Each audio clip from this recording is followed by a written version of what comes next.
In 8.4, you are looking at the surface area and the volume of a sphere. And I've went ahead and given you those two formulas. For a volume, it is 4/3 times pi times the radius cubed.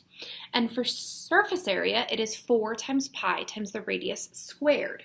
Now, if you look at page 161, I picked a question that we could go through that would have kind of both pieces of what this section is looking for.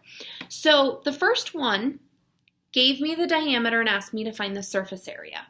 So I know that the diameter is 2 times the radius, so I divided by 2 to find my radius. I then I squared that number, multiplied it by pi, 3.14, and then multiplied it by 4 to get my final answer. When I rounded to the nearest tenth, it was 2,568.4. Now the part B was a little more complicated. It gave me the volume and asked me to first deconstruct that, or kind of work in reverse to find the radius, and then use the radius in order to actually find the surface area. So the first thing I did was I multiplied 3,680 by 3/4, because multiplying by the inverse is the same as dividing by a fraction. And that gave me 2,760. I then divided by pi and cube rooted the answer I got. I did not write all of those numbers out because I wanted to keep them in the calculator and keep as many decimal points as possible so that I wasn't rounding on each step. This is a section where you're definitely going to want a calculator. If you don't have one, come talk to me. We can figure something out.